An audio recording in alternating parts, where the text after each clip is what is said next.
스위스 추리 슈타인 거리에 한 나이 든 사람의 노인이 주위를 두리번거리다가 바닥에서 뭔가를 주워서 자기 주머니에 넣는 겁니다. 뭔가를 주워서 한 줌이 되면 조심스럽게 자기 주머니에 넣는 것을 지나다가 경찰이 보고 수상쩍은 모습에 지켜보고 있다가 다가갔습니다. 여보시오, 당신 지금 뭘 주워 넣었소? 라고 물으니 그의 답이 별것 아닙니다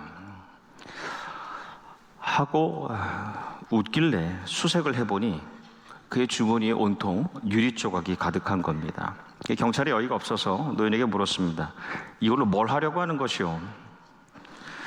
아이들이 뛰어노는데 다치면 안 되니까요 라고 답을 합니다. 경찰이 다시 물었습니다. 뭐 하는 사람이요? 그러니까 저는 조그마한 고아원을 운영하는 사람입니다 라고 했는데, 이 사람이 고아들의 대부이고 근대 교육학의 아버지라고 불리는 요한 페스탈로치입니다. 그의 삶을 묘사하기를 평생 유리 조각을 줍는 모습 같았다. 한날에 페스탈로치가 길을 가다가 국어를 하는 한 아이를 보았습니다. 근데 자기도 그 아이만큼 가진 것이 없었어요. 그러다가 자기 구두를 보았는데 거기 끝에 달려있는 은 장식이 보여서 구두끈을 풀어서 주면서 자기가 가지고 있는 성경책도 건넸습니다.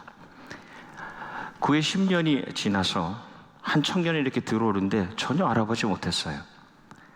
그런데 그 구두끈과 성경책을 앞에 놓는 겁니다. 이제 그가 성공한 사업가가 되어서 이 페스탈로치가 하고 있었던 교육 사역을 위하여 이 거액을 기탁했습니다. 근데 이 페스탈로치의 이 성품, 그의 사역은 본래부터 그에게서 비롯된, 원래 그에게서 나온 것이 아니라 할아버지, 힘든 사람에게 항상 관심 그리고 돌봄을 주었던 목사 할아버지, 그리고 일찍 세상을 떠났지만 어려운 이들을 먼저 진료하고 치료했던 의사 아버지, 홀로 아들 둘을 키우면서도 틈틈이 이 양식과 의복을 고아원에 보냈던 어머니에게서 왔습니다. 당시 교육이라고 하면 이 상류층의 전유물이었습니다. 그래서 대부분의 아이들은 학교에 가지 못했습니다. 갈 수 없었어요.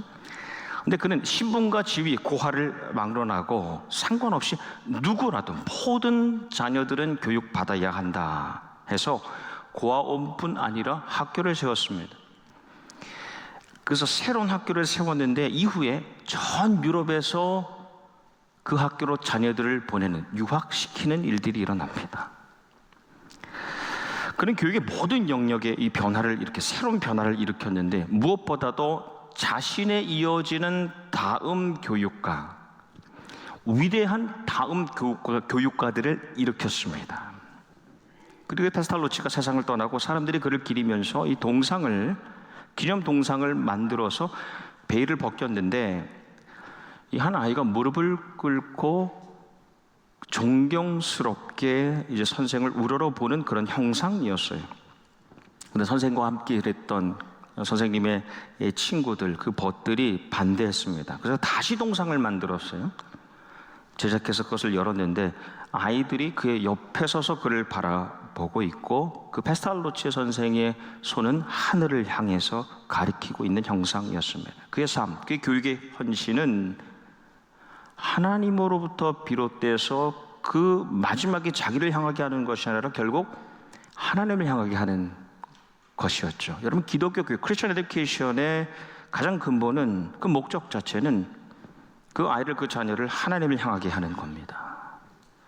우리가 잘 알듯이 몇 해 전에 코로나 이 팬데믹의 어려움을 지나고 그 여파가 여전히 온 교계와 교회에 미치고 있음을 우리가 느낍니다. 그 가운데 한인교회가 큰 영향을 받아오고 있지요. 총 3,500여 개의 교회가 이제는 2,800여 개로 700개가 넘는 교회들이 문을 닫았습니다. 특별히 그 가운데 전체 교인들이 감소했지만 젊은 세대 좀 확장시켜서 보면 1세에서 40대가 급감했습니다.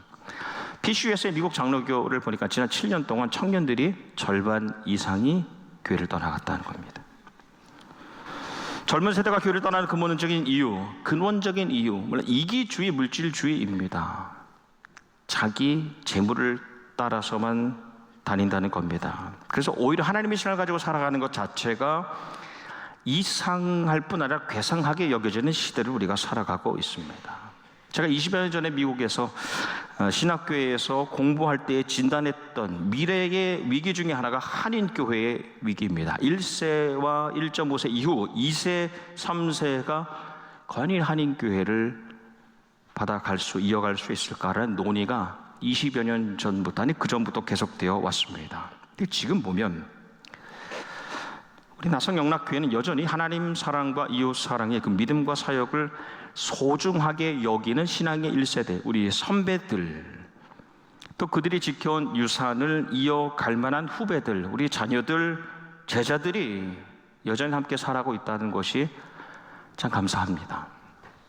하지만 그럼에도 우리 교회는 자녀들, 제자들, 후계자들의 그 질과 양, quality and quantity에 있어서 여전히 부족함을 느낍니다. 그래서 그것을 위하여 우리는 간구하고 그것을 위하여 우리는 노력하고 있죠. 우리가 모두 꿈꾸기는 우리 교회의 선배를 넘어서는 후배, 이전 세대를 극복하고 나아가는 우리 다음 세대, 자녀 세대를 이어가기를 소망하는 것입니다.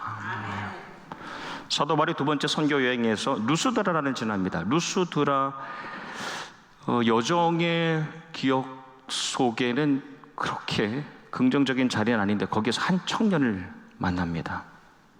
아버지는 헬라인이고 어머니는 유대인이에요. 그리고 다문화, 멀티컬처럴 가정에서 자란 사람입니다. 그 청년의 할머니는 로이스고 어머니는 유니게입니다. 순수한 신앙을 가지고 살아가는 디모데입니다. 이 디모데는 이 말씀을 통해서 우리가 엿볼 수 있는 것은 상당히 내성적이었어요. 병력하고 소심한 면이 있는 사람입니다. 그래서 어려움도 있었지만 바울을 만나면서 이 디모데가 그의 영적인 아들이 되고 제자가 되고 후계자를 넘어서 동력자가 됩니다. 바울의 동력자가 돼요. 바울이 50대 중반이었고 추측하건대 디모데는 20대 중반이었습니다. 그러니까 30살 이상, 한 세대 차이가 나는데 디모데 후서에서 사도 바울이 디모데를 향하여 이렇게 고백하며 전합니다. 나는 밤낮 기도할 때에 끊임없이 그대를 기억하며 하나님께 감사를 드립니다. 하나님께 감사를 드립니다. 나의 후배가 있고 제자가 있고 영적으로 나온 아들, 딸, 동력자가 있음이 너무너무 감사합니다. 그대의 눈물을 기억하면서 내가 만나기를 원하고 그대를 만나서 다시 기쁨으로 충만해지고 싶습니다. 30살 차이가 나는데 사도 바울에게 그런 디모데가 있었다는 겁니다.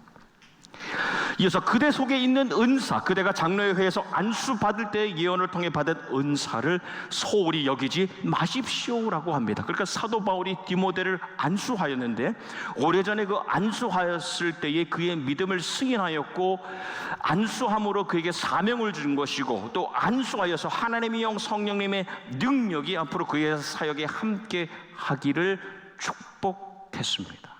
그리고 적잖은 시간이 지나고 이제도 그때 받은 영적인 구원이 하나님이 주신 사명과 은사의 능력을 발휘하여서 내가 곧 세상을 떠날 것이지만 그때의 초심, 그 사명과 능력을 가지고 살아가기를 축복하는 겁니다.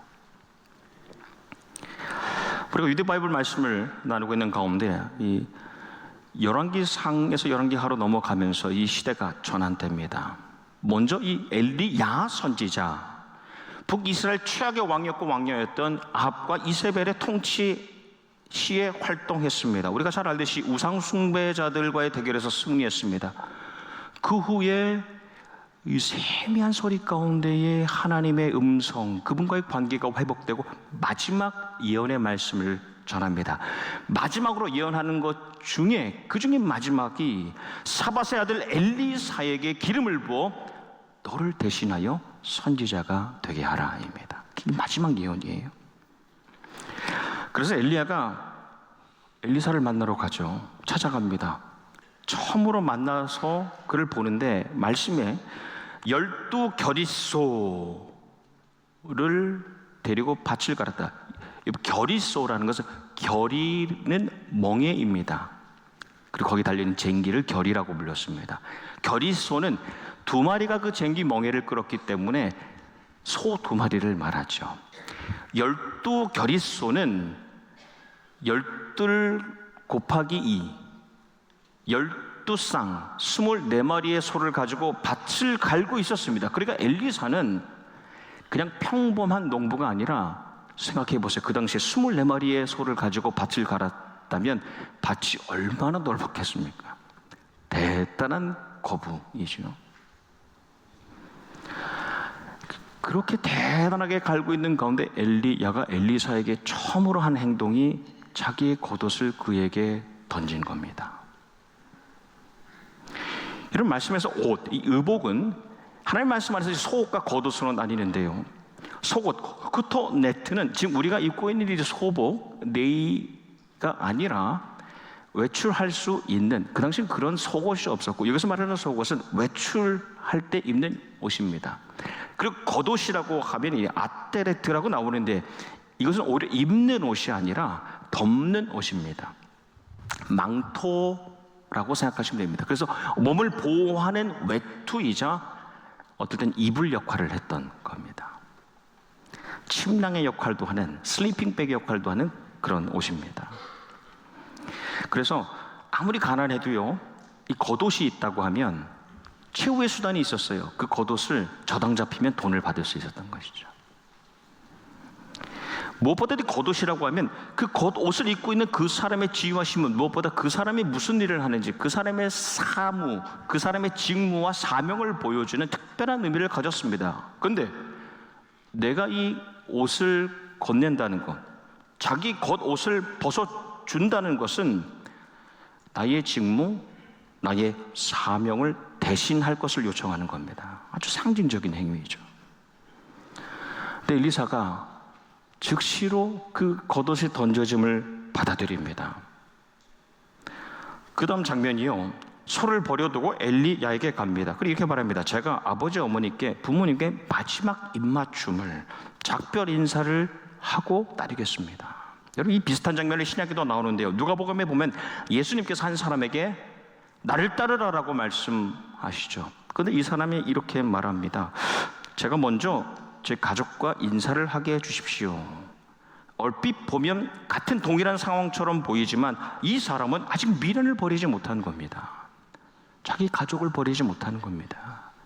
세속적인 욕심을 다 버리지 못하고 하는 답이에요. 근데 엘리사의 이 답은 제가 정말 정리하고 작별하고 오겠습니다. 현세의 삶, 내 성공과 번영을 위해서 살았던 그 삶을 정리하고 작별하겠습니다라고 허락을 구하는 겁니다. 근데 엘리야는 좀 인간적이었던 것 같아요. 그의 응답이 이렇습니다. 돌아가라, 다녀오라는 말입니다. 내가 내게 어떻게 하였느냐라는 말은 내가 뭐 너한테 뭐 하지 말라고 그랬냐라는 말입니다. 하니 엘리사가 돌아가서요, 겨릿소를 잡죠. 이 쟁기, 멍에를 쥐고 쟁기를 끄는 기구를 끄는 그 소 두 마리를 잡습니다. 그래서 그 소를 삶아요. 근데 불은 어디서 나냐? 그 기구, 그 쟁기와 멍에를 땔감으로 요리를 하는 겁니다. 그리고 그때로 온 백성들, 가족들과 친족들과 친과 이웃과 나눕니다. 무엇을 의미합니까? 내 스스로 더 이상 과거의 삶에 풍요로웠던 그 농부의, 거부의 생활을 포기하겠습니다. 새로운 사명으로, 사역으로 나가겠습니다. 그래서 그 농기구를 뗄감으로 소를 요리하여 나눕니다. 그 다음에 예전 말씀에 엘리야를 수종든다. 여러분, 이 수종든다는 말은 우리가 일찍이 보았던 600년 전에 여호수아가 모세에게 수종 들었던 그 장면입니다. 그의 제자가 되는 것이고 후계자가 되는 것입니다. 엘리사는 하나님의 부르심 소명에 응답하여 엘리야를 수종들며 섬기며 그 사명을 감당하는데 그 출발이 던져진 그의 겉옷을 받아듬. 나라와 백성과 공동체를 위한 그 사명과 직무를 내가 거부하지 않고 회피하지 않고 그 겉옷을 받아들면서 시작됐습니다. 그래서 우리 가정과 교회, 우리 공동체에 우리의 겉옷을, 우리의 사명, 여전히 남겨져 있는 하나님의 나라를 위한 그 사역을 받아들일 수 있는 그런 우리 후배, 우리의 자녀, 우리 후계자들이 계속하여 세워지고 일어나기를 주님의 이름으로 축원합니다. 네. 겉옷을 전해줄 때에 회피하지 않고 거부하지 않는, 제가 이렇게 많은 소가 있고 이렇게 넓은 밭이, 그렇게 많은 동산과 부동산이 있는데 어떻게 합니까가 아니라 그 겉옷을 받아줄 수 있는 사람들.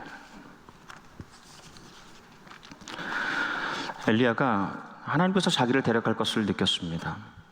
그것을 알고 마지막 이 엘리사를 데리고 마지막 여정을 떠납니다. 곳곳을 데리고 다녀요. 아마도 이 스승이 사랑하는 제자에게 모든 걸 다 보여주고 싶었던 것 같아요. 일전에 말씀에도 나눴습니다만 이 길갈을 데려갑니다. 길갈은 모든 수치가 굴러간 정결하게 된 자리입니다. 그럼 베델로 데려가죠. 제단을 쌓았던 자리, 예배의 자리를 기억하라 합니다. 그 다음에 여리고로 데려갑니다. 아무것도 없는 것 같지만 승리했던 그 자리로 데려갑니다. 그리고 마지막 네 번째로 요단강에 데려갑니다. 사실 스승은 제자에게 따라오지 말라고 하지만 제자는 계속하여 스승을 붙잡습니다.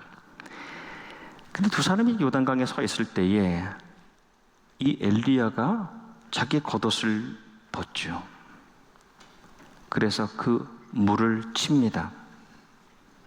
그때 물이 좌우로 갈라지고 두 사람이 건너갑니다. 여기에서 겉옷은 직무를 넘어서서 그 사명을 감당하게 만드는 능력을 상징합니다. 하나님의 일하심, 그게 겉옷입니다. 엘리사가 그걸 본 거예요. 겉옷 안에서 하나님의 능력을 본 것입니다. 그래서 엘리야가 마지막으로 엘리사 스승이 제자에게 묻습니다. 하나님이 날 데려가시기 전에, 내가 이 세상을 떠나기 전에 내가 너에게 뭘 해줄까? 아들 같고 딸 같고 내 사랑하는 후배이고 후계자인 이 동력자가 될 엘리사에게 엘리야가 내가 너에게 뭘 해줄까? 근데 지금 강이 갈라지는 걸 지금 봤잖아요. 그 놀라운 능력을 보지 않았습니까? 엘리사가 다른 것 구하지 않습니다. 성령님이 하시는 역사, 선생님의 그 성령이 하시는 그 역사가 내게도 갑절이 있기를 원합니다. 입니다. 선생을 통해서 일하시는, 스승님을 통해서 일하시는 그 성령님의 강력한 능력을 제가 2배로 받기를 원합니다 라고 하니까 스승이 제자에게 이렇게 답을 합니다. 너는 참으로 어려운 것을 요구하는구나. 이 답은 너 정말 네가 받기 어려운 것 달라고 하는구냐라는 뜻이 아닙니다. 내가 구하는 것, 강력한 성령의 능력은 너를 어렵게 할 것이다 라는 겁니다. 너의 삶을 힘들게 할 것이다. 사랑하는 나성령님께 성도 여러분, 영적인 능력을 받으면 그 능력에 따라서 감당한 사역은 더 커지니까 그 삶은 더 어려워지지 않습니까? 하나님께 은사를 주시면 주실수록 그 은사에 따른 내가 감당해야 될 일들은 많아지니 삶 자체는 어려워지죠. 근데 선생님이 이렇게 말합니다. 하지만 날 데려가는 것을 내가 보면, 하나님께서 나를 데려가시는 그 모습을 내가 볼 수 있다면 내 소원이 이루어질 것이고, 보지 못하면 이루어지지 않을 것이다 라고 하고 두 사람이 잠깐 이야기를 하면서 걸어가는데, 그 연이어서 스승이 불말과 불병거를 타고 승천합니다. 근데 제자가 그걸 보죠. 영으로만, 하나님의 영이 임하였을 때만 볼 수 있는 장면을 보는 겁니다. 성령의 능력을, 성령이 임재하심을 경험하지 못한 다른 제자는 보지 못하였는데 하나님의 영이 임재함으로 볼 수 있게 됩니다. 여러분, 우리가 하나님께서 내게 주시는 그 겉옷, 오늘 모든 예배자 각 사람에게 주시는 나의 겉옷, 나의 사명, 나의 직무, 나의 소명, 나의 능력, 또 하나님이 주신 그 안위와 축복을 받아서 입고 살아갈 수 있기를 주님의 이름으로 축원합니다. 말씀을 맺습니다. 예수님께서 십자가에 못 박히실 때에, 십자가에 달려 계실 때 그 아래 로마 군인들이 예수님의 옷을 나눴습니다. 그 겉옷을 네 조각으로 나눠서 가지고 속옷은 찢지 않고 나누지 않고 보존했습니다. 예수님께서 돌아가실 때에 그 주님의 속옷, 이 거룩함, 정결함은 온전히 보존되었고, 하지만 주님의 겉옷, 예수님의 사명, 예수님의 능력, 예수님의 그 축복은 네 개로, 사방으로 동서남북으로 나뉘어서 세계 열방을 향해 나눠지고 전해졌습니다. 그리고 오늘 주님께서 그 주님의 겉옷을 우리에게, 우리 영락에게 맡겨 주십니다. 내가 그것을 받겠느냐입니다. 내가 나의 겉옷을 받겠느냐. 사도 바울이 이 세상을 떠나기 전에 임종을 앞두고 디모데후서에서 디모데에게, 내가 내게 올 때, 디모데 너가 나한테 올 때에 내가 드보와 가보의 집에 둔 겉옷을 가지고 오라 라고 하죠. 왜 그 가보의 집에 그 겉옷을 두게 되었는지 자세한 설명은 나오지 않습니다. 근데 그 마지막 순간에 자기의 오래된, 자기의 온 사역과 함께했던 그 겉옷을 디모데가 가지고 오는 것을 보고 싶었습니다. 바울에게는 겉옷을 맡길 수 있는 디모데가 있었고, 모세에게는 여수아가 있었고, 엘리야에게는 엘리사가 있었습니다. 겉옷을 그래서 맡을 수 있었죠. 선배, 선생, 부모의 가장 큰 행복,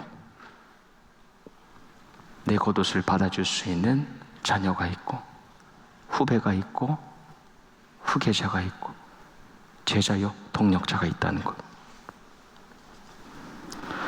우리에게도 1세대가 입고 있는 이 겉옷을 건넬 수 있는, 그리고 그 겉옷을 즐거이 능히 받을 수 있는 그런 우리의 다음이 있기를 주님의 이름으로 축원합니다.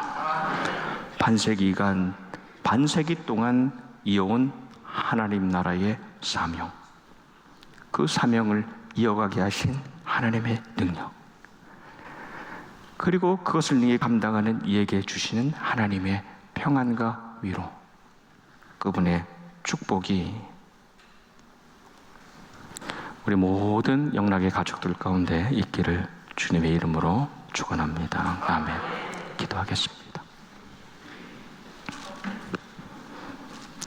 주님, 우리를 위하여 오시고 우리를 위해 죽으시고 우리에게 복음의 겉옷을 건네주신 주님, 우리가 하나님 나라, 하나님 교회의 계승자로 다음 세대를 항상 준비하게 하여 주시고, 우리의 곳곳에 맡기신 모든 사명과 능력과 축복을 이루어 영광 돌리고 이 곳옷을 건네줄 수 있는 나성영락 되게 하여 주시옵소서.